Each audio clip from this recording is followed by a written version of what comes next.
So to Tawakol's left is Olena Tregop. She is a Ukrainian civil society leader and a longtime champion for transparency, accountability, and good governance. After Ukraine's Revolution of Dignity, Olena worked at the Ministry of Economic Development and Trade, where she coordinated international assistance and launched several major reform programs. Since 2017, she has served as the Secretary General of the Independent Defense Anti-Corruption Commission, known by its acronym NATO. And alongside her anti-corruption efforts, Olena Tregop works to identify and close loopholes in international sanctions mechanisms directed against Putin's war machine. Olena, thank you so much and welcome. Thank you. To her immediate left is Dr. Comfort Arrow. She's the President and CEO of the International Crisis Group, an independent, non-profit, non-governmental organization that works to prevent conflicts and promote policies for a more peaceful world. She has spent her entire career working either on or in conflict-torn countries. Alongside her previous work with the Africa program of the International Crisis Group, Dr. Arrow has also served at the International Center for Transitional Justice and worked with the United Nations mission in Liberia. Dr. Arrow, thank you so much for joining this conversation. And last but certainly not least, on my immediate right is Andrius Kubilius. Andrius Kubilius is a scientist, a statesman, and in my view, one of the most visionary and strategic thinkers in today's European Union.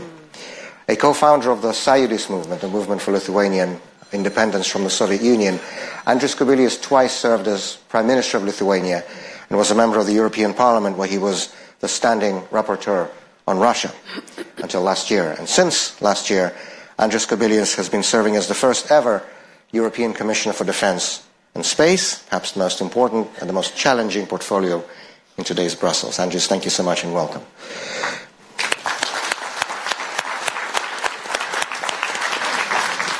So our title today is Democracies Defeat Dictators. And for someone from my generation, having grown up in the 1980s and 90s in the Soviet Union and then Russia, the title of this conversation is Non-Negotiable Truth. Of course, democracies defeat dictators. The 80s and 90s were the time of Huntington's third wave, Fukuyama's end of history, a time of unparalleled expansion of freedom, when countries as diverse as South Africa and South Korea, Brazil and the Philippines, the whole of Central and Eastern Europe and Russia itself shed dictatorial rule and opted for democracy.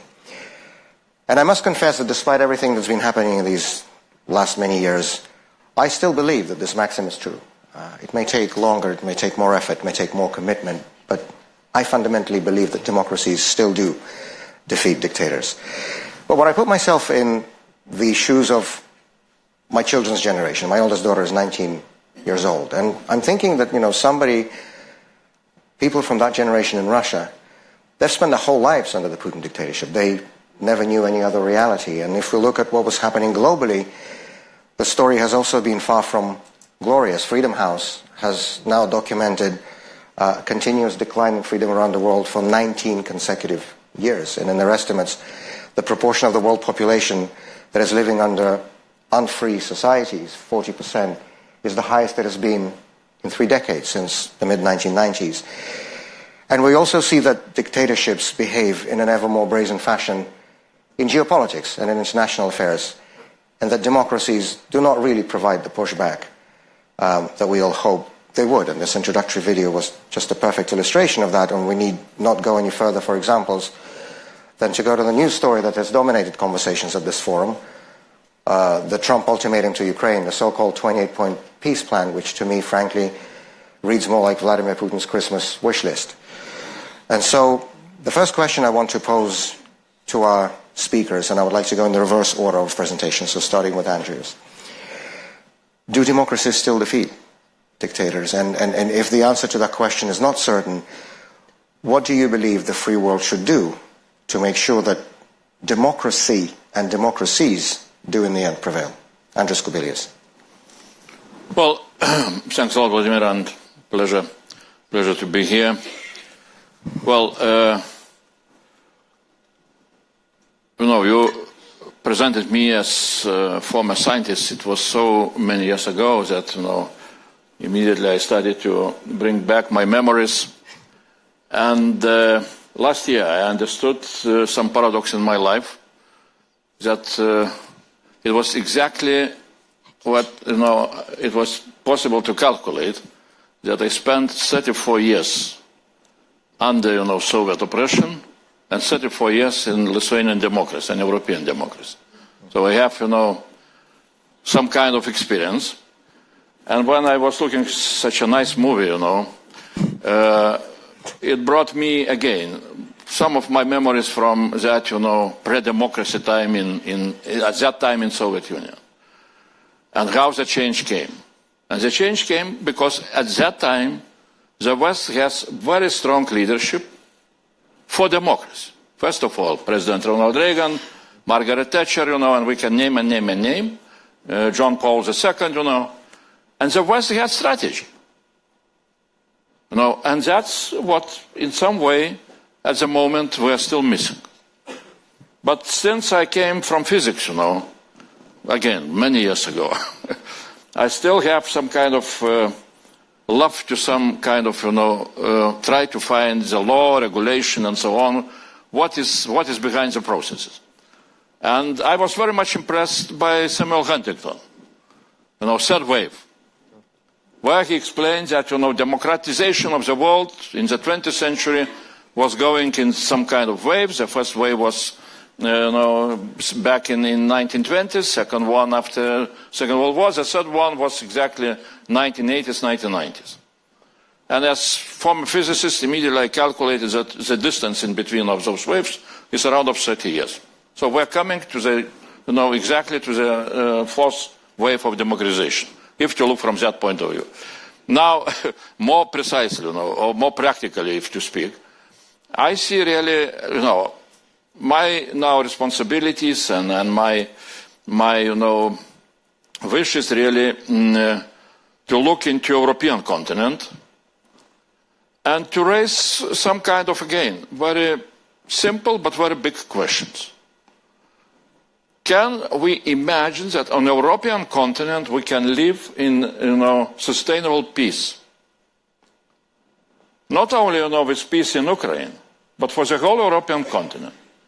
To try to, bring back this again, what I would call dream or whatever, or formula of all the Bush, Europe free and at peace. Yeah, Europe whole, free and at peace. Because what we are, especially my country, Lithuania, Baltic states, we're living for hundreds of years in a permanent threat of Russian, authoritarian, Tsarist, whatever, Central Committee, aggressions, and so on and so on. The question is very simple for us. Can it be different? And if it can be different, then how we can go into that? I know that this topic, can Russia be different, is dividing the Western, community. There are a lot of people who have a lot of arguments why Russia is not able to become different, that Russia forever is authoritarian and so on. I'm always saying that this is not an argument which can, be very much convincing. Because I do not believe that nations can have a genetic, disease which does not allow it to become democratic. Somebody is saying China never will become a democracy because of Confucius, philosophy and so on. Let's look into Taiwan and Taiwanese democracy, which we can, simply sometimes even envy. Or let's say, I know some Russian historians are saying that Russia cannot become a democracy because still it lives, with some kind of legacy of Tatar Mongolian, ego, occupation, and so on. Let's look into Mongolia. And Mongolian democracy, different, global democracy evaluations looks quite good. So that's my argument. Now, coming a little bit, closer to so what's really what we can do and what is needed here. And in my view, really we still are missing, first of all, some kind of European Union strategy, how we can help transformation of Russia back to normality. That is, in my view, when we are talking about can authoritarian, can democracies win against authoritarian regimes, I would say, or can, democracies defeat authoritarian regimes? For me, the question is not can we defeat, Russian authoritarian regime or not. For me, the question is, can we win Russia back to normality? And here comes the question of our strategy, how we can help. Of course, we shall, all the changes can come only in Russia itself. Changes, Russia can become a normal country definitely without Putin. I do not believe that Putin, can change itself into good friend of all the democratic countries. So then the question is, I see very crucial moment exactly now. Because the changes or possibility of transformation in Russia can come, first of all, if we as Europeans would have very clear and strong strategy towards Ukraine, and if we would understand that exactly strategy towards Ukraine, creation of success of Ukraine, is a possibility to assist Russian transformation.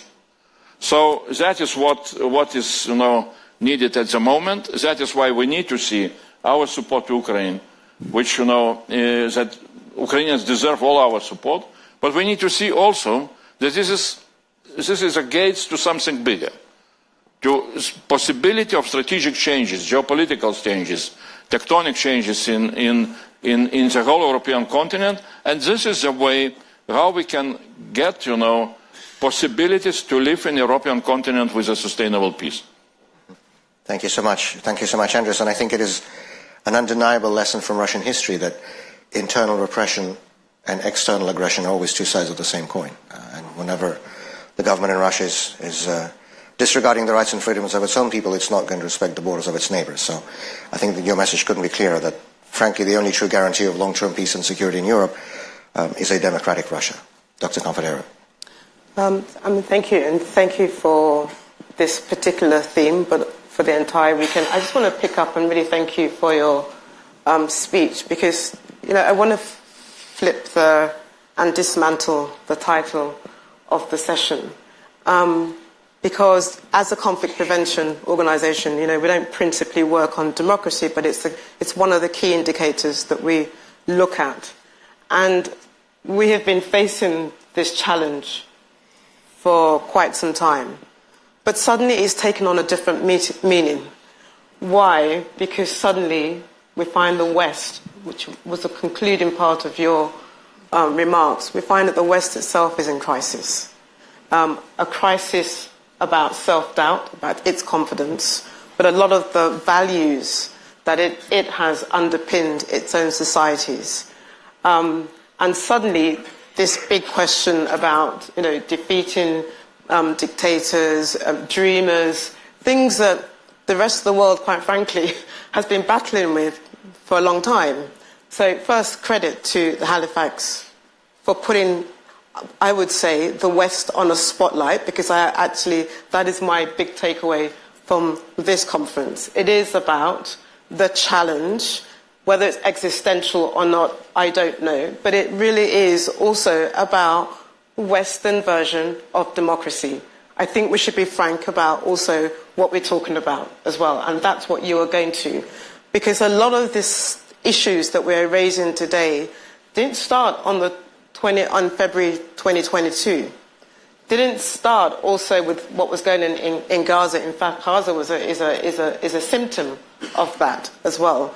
These are issues that have been at the forefront of the struggle for governance, for rights, political rights. Somebody early on said, if you have innovation, if you have development, if you give people creativity, that itself allows you to have democracy. Sorry, no, people want basic, simple rights. They want to be able to compete in the political space as well. So I just want to say thank you for what you said, because you put the spotlight on what I actually think is the core conversation that we're having today, which is about the threat of democracy in the Western Hemisphere, in the Western society, from North America to Europe and these regions. Because this is not an unusual conversation for Yemen, for Sudan. Thank you for raising for Sudan, for Haiti, for Venezuela. I want to credit you also for saying to you that you fought the regime change already last year in the elections, and that was lost to you also. And when you look at places like Myanmar, where people have been fighting for these things for a long time, and the reason why you get a debate now about the double standards is because on the altar of the fight for these things in other places, democracies themselves, oftentimes Western democracies, have compromised the fight that a number of these societies have been trying to have. So when societies say to you that every 5 years we don't go to elections and assume that the outcome is a democratic process in somewhere like the Sahel, and you sacrifice our democracy in the name of a security-first approach, and then you wonder why the countries like the Sahel push you out of their region, because you have stolen their version of democracy, because you came and told them a different story about democracy. They thought democracy was about governance. They thought democracy was about basic rights, and suddenly they were told it was a security veto. And then suddenly the West is surprised why you kick them out. And then you look at somewhere like Sudan, where people struggled and fought for revolution. They fought for justice. They fought for governance. And at the moment of asking for the things that will be crucial to underpin democracy, we abandoned them. That is why the revolution was lost in Sudan. And that is why you gave space to the Rapid Support Force and to the Sudanese army. Let's look at the Democratic Republic of Congo. If you're worried that the norms are being eaten up, we are presiding against mass expulsion. We are facing down territorial grabbing. We are facing the worst norms of non-aggression. It's not just happening in Europe. It's happening in the Great Lakes regions. But there's no consensus, there's no unity among those who are the custodians of democracy. They abandon those rights, they abandon those values on the altar of the Great Lakes. And let's look at Venezuela. When it suits you, you talk about democracy. When it doesn't suit you, you talk about trafficking. The same with Ecuador. In Ecuador, you decide, well, this is the kind of government, this is my friendly government, so I ignore the fact that most of the drug trafficking that we're watching today is also taking place in Ecuador. But we quite like the government there, so we'll abandon democracy as well. So I think we should also call out what we're really talking about, that we've seen an existential crisis in the western part of the world, where there's been a high-stakes complacency about what democracy means, and you wake up and suddenly you find out that the values and norms and principles that you espoused, that you preached around the world, suddenly is being torn down on your borders as well. And that is why now you have this unfortunate contest, an unfortunate doubting, an unfortunate questioning about what we mean about democracy, when so many people have been fighting for democracy for a long time. So I really want to thank you, because you put a spotlight on what I think is the other elephant in the room, is that what do we in the Western world really understand about democracy, and making sure that we do not undermine the values that you seek to implant in other places of the world. Do not sacrifice them for the sake of a security-first approach in other parts of the world to get your own national interests secured as well. Thank you so much. Thank you, Dr. Arrow. Olena Trego. Thank you. And I'm honored to be here, and I want to start by thanking Halifax Forum and Peter for the moral clarity of this gathering, for how much you put Ukraine at the spotlight, and for you to help everybody understand that Ukraine war, it's not just one of many conflicts in the world. It is the war that will determine the future of democracy, the future of freedom in the world, whether we will be able to preserve our security, our way of life. And it will influence not only the future of Russia. I agree with Andrius, of course, that the future of Ukraine, the Ukrainian victory, it's the best recipe for transformation of Russia. That's 100%. But it's not about Russia only. It's about the future of South Korea, the future of Taiwan, the future of China, of Iran, of all those beautiful leaders that we saw in the video.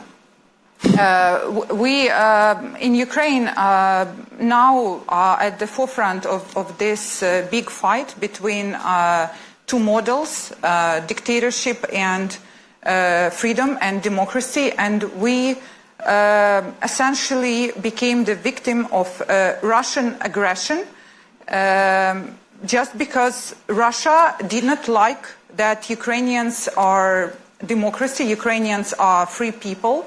This aggression started after Euromaidan revolution, after our people demonstrated their power, and Putin hates those kind of things, and Putin doesn't want a big European country next to him where people are like that. And thank you that at Halifax this message is very clear, because I go to different conferences, and believe me, it's not like that everywhere. I have to deal with a lot of disinformation, and I'm actually even convinced that dictatorships, including Russia and China, they are winning their information war. Because the messages I hear about, even from Western speakers, like the British journalist, about staged Western coup in Ukraine, or from a German historian about Ukrainian Nazis, I hear all of that even today in 2025 in European countries. And this is very disturbing. This is absolutely true. It's happening because democracies, the West, they lost the clarity. They started to have doubts in themselves. And I hear these conversations in the West, in Europe, where people are saying, hey, we cannot build children's hospital for 25 years. We are so incapable, but Chinese would build it in 1 year. And China now has better technology, and why don't we all be like China? Or let's look at Russia. Russia has such a great charismatic leader, how great it is. And when I, as Ukrainian, hear this, of course it's very painful, because my nation are actually the people who are ready to die for values, who are ready to die for freedom, for democracy, and those are not empty things for us. And just to give you like a little perspective, I wanted to use this opportunity to explain to you how genuinely in Ukraine we are able to defeat Russia, and we are able to win this war, and we are still standing after 4 years of a full-scale war, because we are democracy. That's the main reason. It's a symmetrical war. Russia has almost 5 times more population. At the beginning of the war, Russia had 10 times bigger defense budget. Russia has its allies, but we are still standing because in Ukraine, our society demonstrated innovation, creativity, demonstrated a lot of initiative in order to defend their own country. And I am Ukrainian myself, but I myself was amazed at our Ukrainian people, how they stepped up and how they decided to defend their country, not just in military terms, but civilian-based defense, meaning that in Ukraine we have this network where everybody thinks, how can I contribute to defense? If I am IT developer, I would want to develop maybe software for drone. And it's incredible if you think about it. Our very successful information management like software for the frontline called Delta, which is owned now billions of dollars, was developed by an NGO, and it was proposed to Ukrainian army after beginning of the war in 2014 that, look, you have a paper army, our army was not reformed, and it's very hard, and you need to have a short decision-making cycle, around 7 minutes from top to bottom. Why don't we make everything cloud-based? Why don't we digitalize everything? So citizens came to military and they cooperated and they made it happen. The same thing with the fact that, of course, we are now the drone capital of the world. Who created all these things? Ukrainian citizens. The civil society did this drone innovation. Other things like basically everything you see in Ukraine. Even I myself, I represent Anti-Corruption Council of the Ukrainian Ministry of Defense. How do we have Anti-Corruption Council in Ukrainian Defense Ministry? It's just very simple.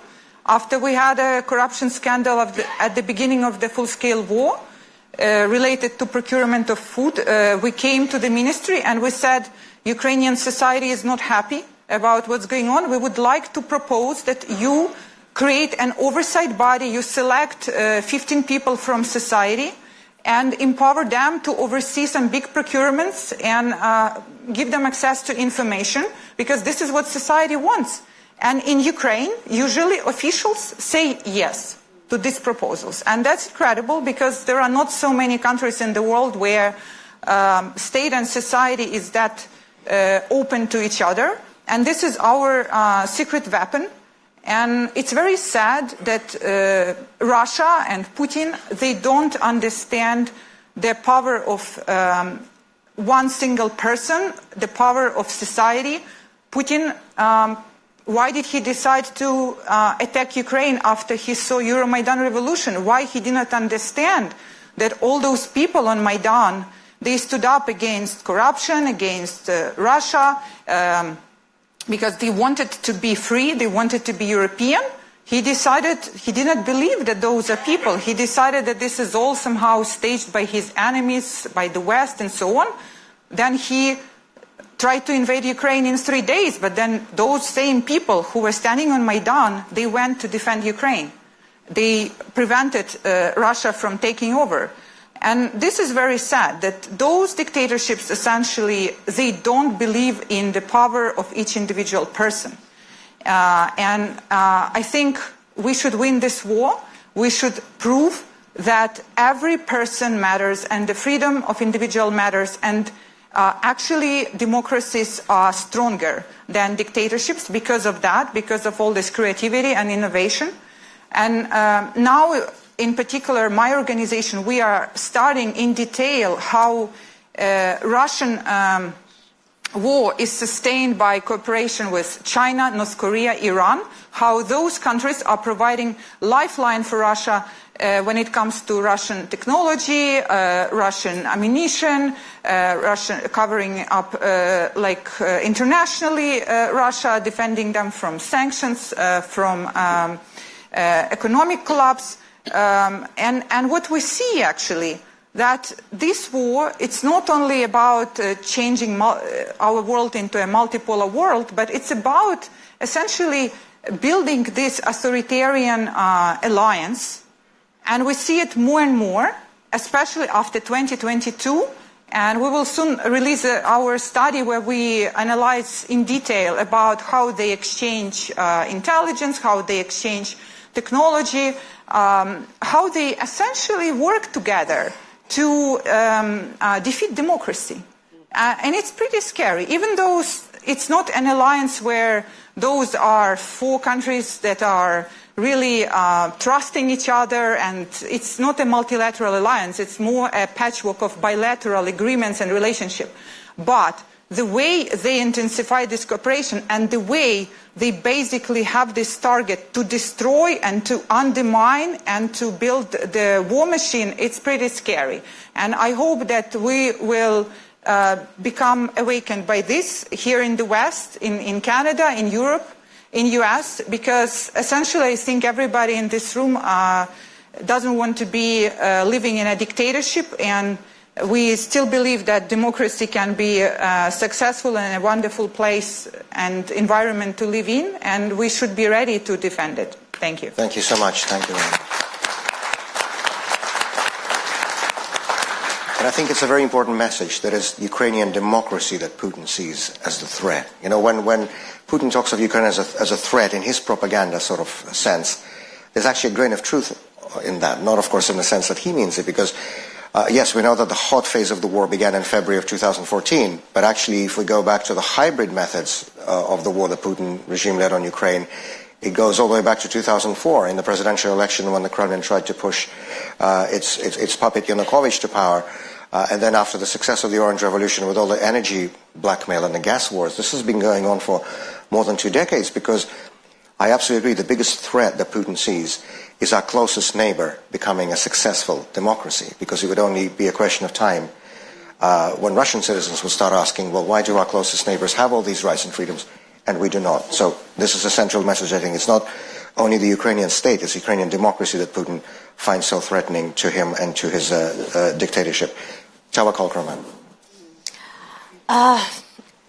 I like all the comments here, but something is very important. You said that comparing between the China and as a authoritarian regime that has all that successful in development, while there is deterioration in the development in the democratic countries. With this, China built one hospital in one day, and for me, I want to fix my bedroom. It will take 1 year in the US, for example. So this is very important comparison, and but it's dangerous, and we shouldn't accept it. We shouldn't accept it because, and before I'm saying going to the details, there is a very dangerous war against democracy as an idea. And that is very important thing. It is not just the occupation, it is not the authoritarian regime wage wars and make violence, but there is something, another war, which is creating a new narrative that democracy is not helpful. Democracy is not working for nations. Democracy is lazy. Democracy, etc., attacking the idea of democracy, and we shouldn't allow that. Because the problem is not with the democracy as an idea. It's because of the democratic countries didn't implement the criteria of the democracy itself. This here is the problem. We shouldn't, and I listened to this question many times. Many times, it's through 3 years. Does this democracy works? Is it a good tool of governance? It is. So no, this is not the question. The question is, did we implement the democracy in a very well way? Is there a real democracy in the United States, for example? I will tell you, no. No. Democracy that doesn't guarantee accountability, that allow, for some people who, in other, belief, but who allow that a president who is accused with corruption and with sexual assault to be a president without accountability, that is not democracy. So if we go with so that is not democracy. Democracy that doesn't questioning their rulers is not democracy. So what is happening? The deteriorating is because we didn't, because I am one of them, we didn't implement the democracy as it should be. And now, saying that China as an authoritarian regime is the good example for ruling, no, it is not. First, there is no transparency in China. You don't know what is happening in China. The transparency here, because this is why we know our shortages in democratic countries. Do we know how many people are poor in China? How many hidden conflicts in China? China, who kills millions of people in Uyghur people there, are they? Is it a good tool of governance? So and with this, this is what they said for us. When we make the revolution against the dictators, they said, no, don't make the revolutions. The dictators is bringing the stability. No. What happened, the chaos that happened after the revolution, came because the dictators didn't build strong institutions. When they leave the authority, then this institution will carry the country.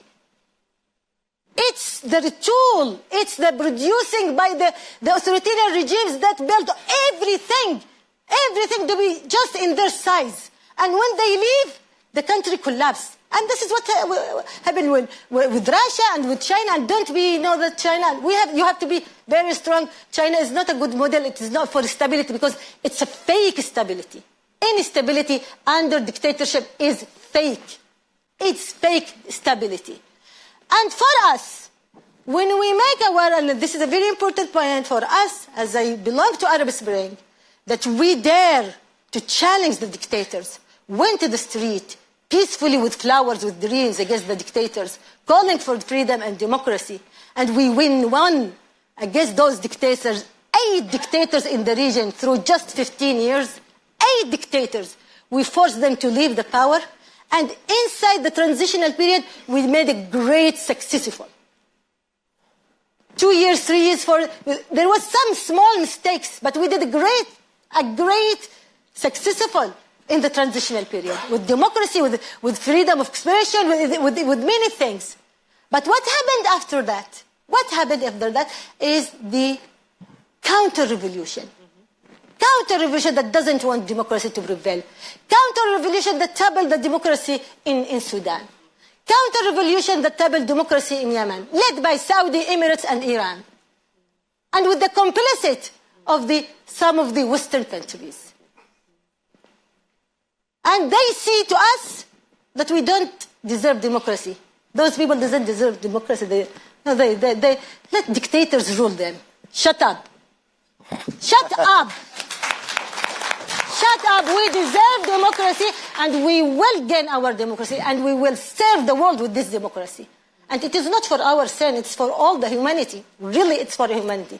So we are in that battle, and we know that democracy deserves that we die for it. Yes. Democracy. And we will continue that.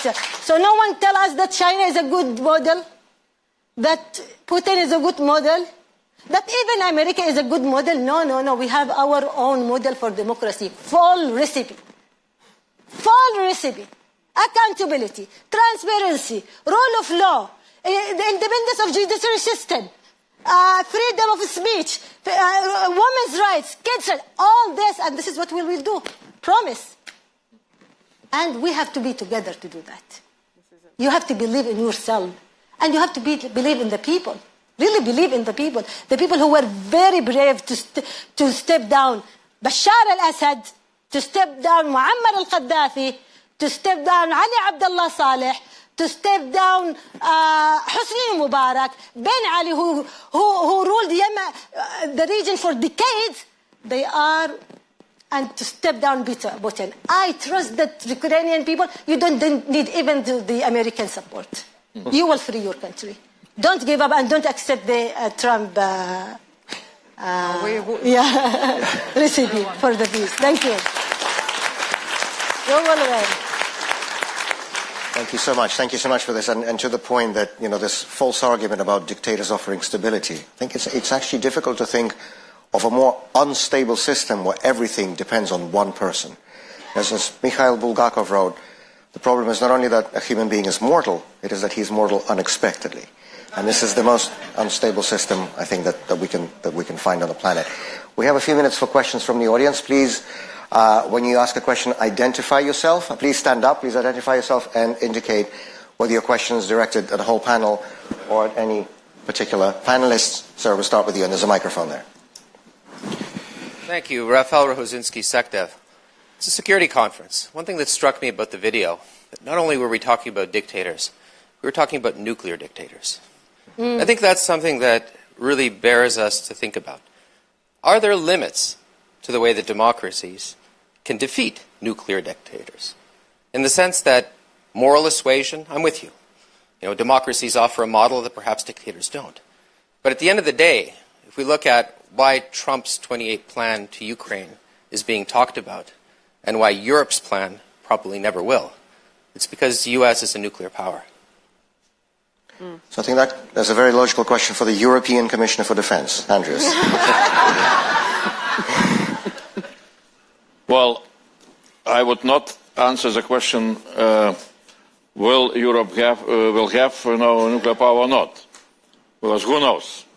We are now, standing for independence of Europe, as Commission President always is repeating. So let's see. But yes, nuclear power is quite a important argument.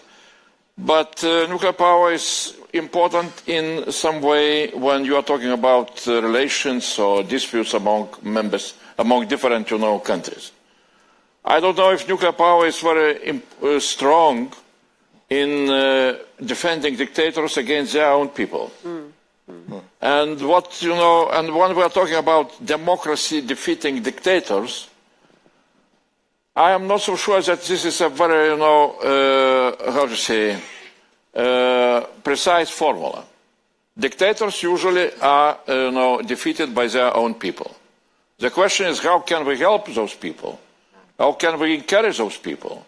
How can we help the countries of fresh democracy? Because if you will look into, developments of democracy, sometimes it's more difficult to, stabilize young democracies and to remove dictators. And that is what we have seen with Arab Spring and so on and so on. And where we can come, with a lot of different assistance instruments, how to help those young democracies. So, nuclear is nuclear. Nuclear is, there are some military people from Europe, they can explain much more than I, about nuclear developments and how Europe will move. But nuclear is not, in my view, is not so powerful when we are talking about dictators against their own people. Thank you. Professor, please have a microphone in this area. Yeah, that one's closer. Hi, Rosa Brooks, Georgetown University. I come from a country that used to call itself the leader of the free world. And I wonder if you could talk about, from your perspectives, many of you, what does courage look like from U.S. allies today in talking to and about the United States? And you've emphasized the importance of courage, and many of you have taken risks and suffered enormously for standing up for human rights and democracy. We're at a moment when I think it's fair to say the elephant in the room is that my country is sliding in the direction of dictatorship. And we're all here being rather polite about it for most of the day. What should diplomats say, diplomatically or undiplomatically, to and about the United States at this moment to help it remain the democracy that we all want it to be? Thank you. Well, I will say it. Oh, I thought you were going to say it. You want to say? No, you'll say Yeah, no, I think that Ukraine is now the leader of the free world. Yeah. We demonstrated it by action, not words. And regarding United States, when you talk to U.S. people, you see that Americans in their heart, they all cherish freedom. So it's hard to imagine how they can turn into being a dictatorship. And I believe that U.S. will bounce back from the current environment you have. But I think it's important right now to reach out to people, to have this people-to-people contacts. And when, I see a lot of support even among people who are supporting Trump, who support Ukraine, just because there are a lot of people who see this war as freedom war, and America has always been for freedom. So I don't believe that you can change the whole nation just because currently your leadership has a little bit blurred moral compass and hugging with dictators. Because America is American people, not leaders. Yes. I agree with this, that American is American people. I lived in America last years, and before, I love them so much. I really, not just American, all Western countries, people, they are so kind. They are so, when they listen to your stories, they really want to help. And in general, the problem with you is with policies, not with people. And now we have a very big rising in the... Look, there is a rising of dictators, but at the same time there is a rising of people, of the awareness around the world. And this is the biggest victory for the humanity now. And this also came by the social media, by the Gen Z, that they are so brave, and they say the truth. And this is also what I want to tell you about your question about diplomacy and diplomat people. You have to say the truth. You don't say that I am a diplomat and you hide the truth, because you have something that my country has their agenda or their policy in some time, so I will give them advice on the law. When you see something, tell them the truth. Tell them the real advice. One of the things that make Yemen fell under the Houthi militia coup, it was the misleading and misinformation came by the ambassadors. By the ambassadors to their countries or to the world. They said, and if you read the statements of the ambassadors in Yemen, while Houthi militia wage their coup, you will hold them accountable. This is the issue. We told them that they are militia. They don't believe in democracy. They are racist. They will kill Yemen. They said, no, they just came and they will eliminate some traditional power. They helped them. They raise, reports. Because they hate some group or one group or that group. No, say the truth. And now even with what happened in Gaza. And I have a lot of friends, they are Israeli people, they are Jewish people, they are against what's happening in Gaza. They said that there is genocide there. So you should say that there is war crimes in Gaza. Say that as ambassador. Either your government accept or not accept, say it. Say it. So it's say the truth. Sleep with your conscience is, satisfied. That's it. Enough. Again. What happened in Yemen? Just look what ambassadors wrote when Yemen fell under the Houthi militia coup. I invite all of you to see what American ambassador said. They told him that they raised the death of America, death of Israel. He said, no, it is just slogan. They don't mean it. He says that. The same thing with the European ambassador, British ambassador. They play a very bad role on helping Houthis to invade Yemen. And the same thing then with Saudi Arabia and Emirates when they waged the war. Thank you. Dr. Aaron, last word goes to you. Oh, no, I mean, again, the elephant in the room, the reason why I'm glad that Halifax put the spotlight on this is that I don't think this is about the rest of the world. I think this is about democracy as it's been played out in the West and the double standards in which it has been approached, the degree of complacency. We pay lip service to conflict prevention. We pay lip service to early warning. We pay lip service to all these governance rules, and suddenly you're seeing a tsunami of events that, quite frankly, the original sin, where do you want to put the original sin? 2014 or 2004 or 2009? Every effort that could have been taken to avert a Ukraine situation. Right? There was so many I told you so situations. So, Peter, thank you for putting this on, because this is not about the rest of the world. This truly is also about the compromises, too many compromises, that have been made by a number of countries who, quite frankly, knew what was going on, but in the name of national security, chose shortcuts. And so this is why we have the catastrophe that we're seeing today, not just in Ukraine, by the way. And I appreciate the focus on Ukraine. But we are watching catastrophes in so many other parts of the world. And I'm sorry, but if you think the norms collapsed in Ukraine, they collapsed quite some time ago. In Syria, in the height of Libya, in the height of Egypt, in the height of Sudan. You're not even the final chapter, I'm afraid to say. And we keep paying lip service to all these things, and I'm sorry to say you're not even the final chapter. because we saw Gaza, and Gaza is not even the last chapter. Yes, ma'am. So thank you for raising this, Peter.